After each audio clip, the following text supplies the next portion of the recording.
If anybody talks to me about the iPad 8th generation, I'm gonna say it is the epitome of convenience.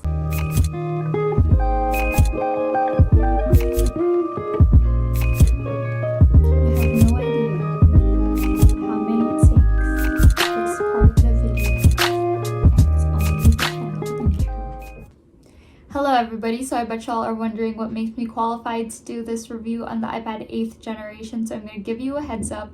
I am no expert in technology or devices such as iPads, and so I don't really have advanced knowledge on doing this review, nor am I an Apple prodigy who's been using Apple for years now, and so I can't really compare the iPad 8th generation with iPads prior to this one and why it's so much better.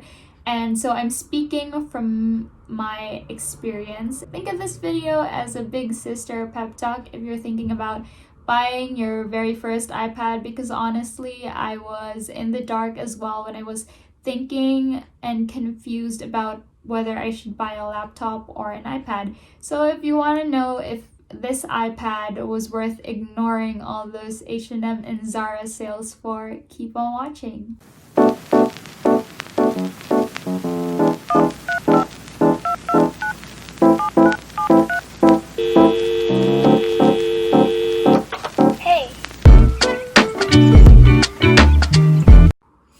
So for this video, I'm gonna give you 3 main points why I think the iPad 8th generation is a very good device for starting up if you're thinking of buying your very first iPad. So the very first point that I'm gonna give you is its compatibility with student life.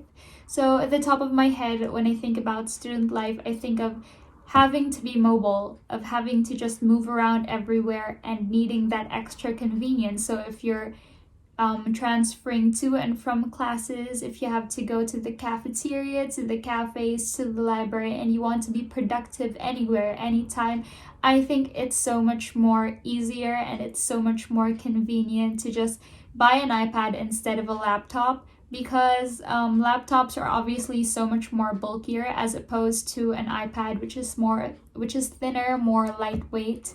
And since, especially now that it comes with a keyboard, I feel like that's all you really need out of a device as a student.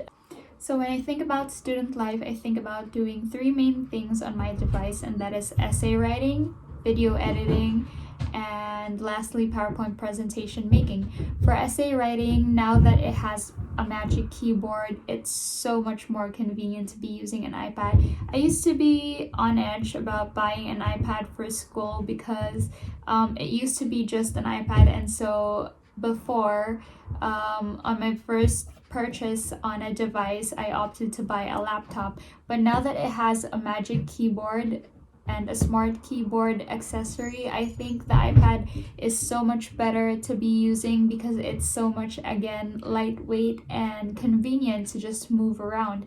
And now that it has a magic keyboard, I don't know if it's just me, but I like writing my essays by typing on a keyboard, because it actually makes me feel that I have been productive and it makes me see the work that I have done.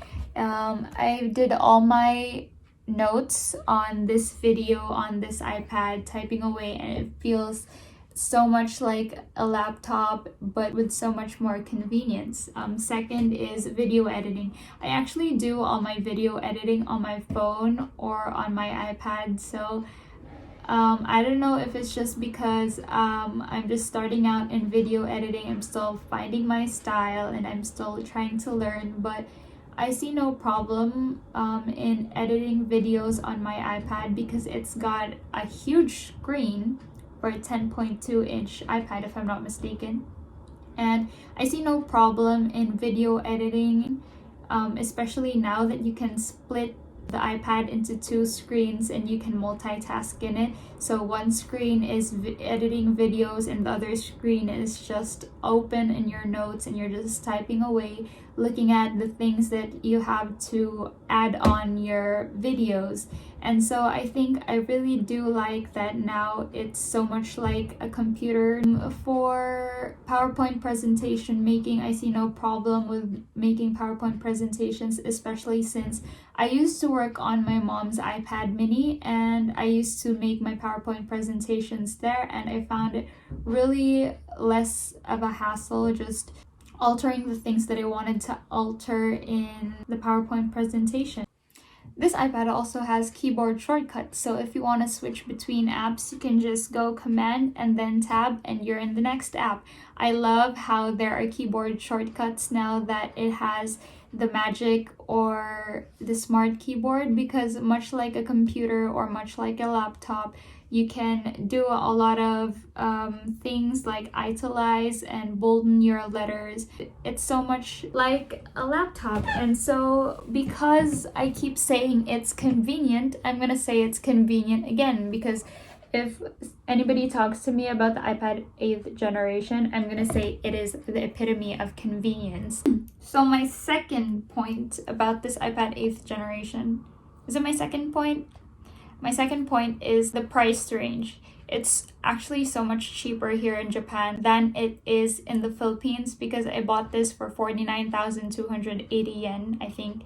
And in Philippine pesos, that's 22,750.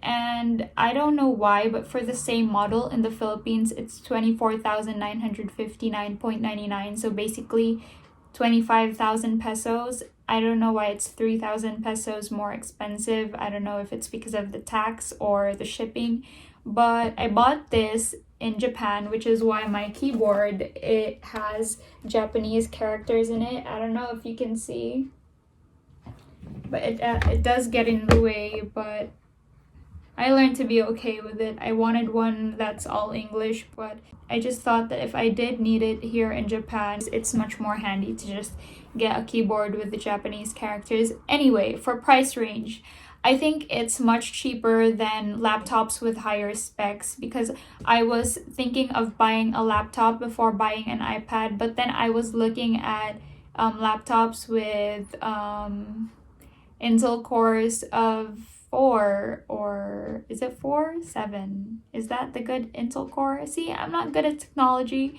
but it's so much more expensive. It's 14 mang. How much is 14 mang in, let's look it up.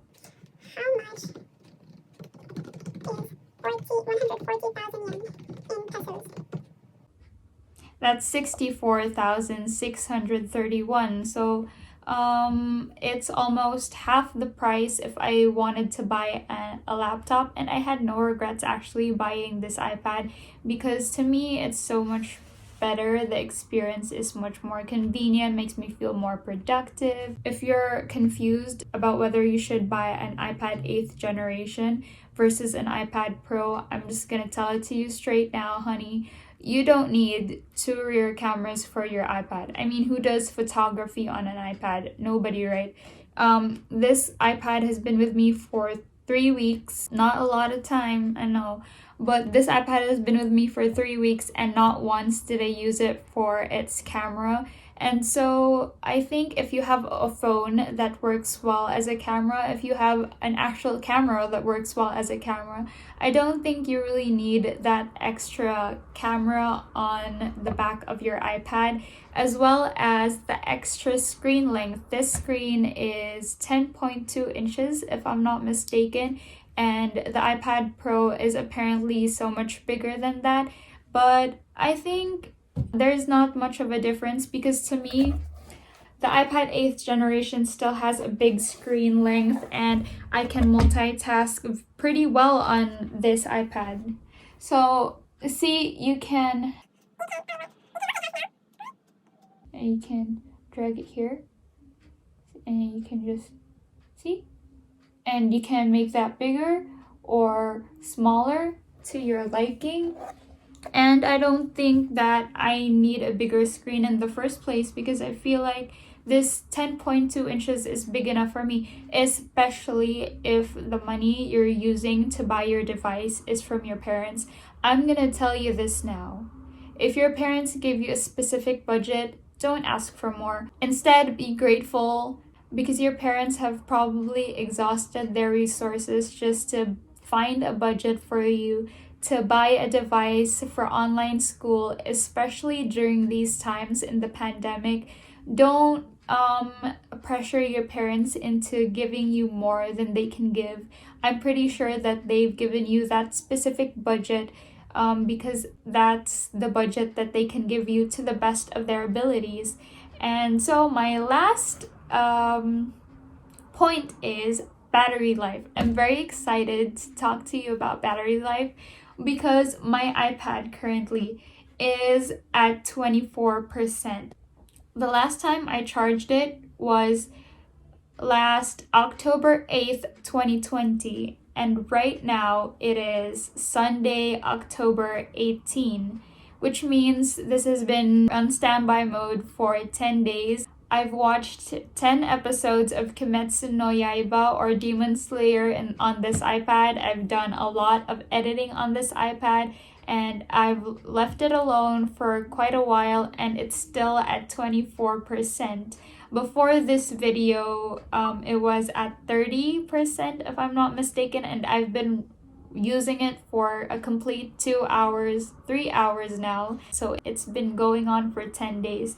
So one thing that I noticed about this iPad is that it drains faster if you connect it to the keyboard. So if you're not using it, I recommend not putting it on the keyboard all the time because I feel like that's what drains the battery, because it has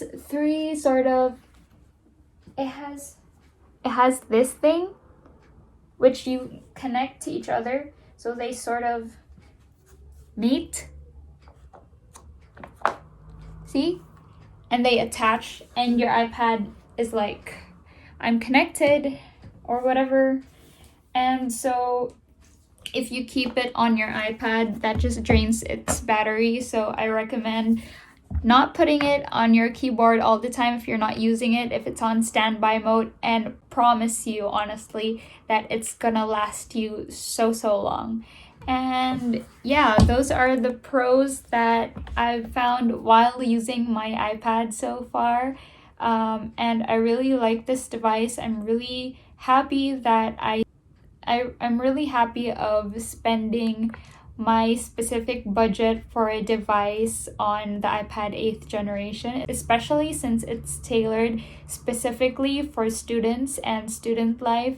And so if this video helped, let me know by liking on this video. And that is all for today. Thanks for watching. Bye.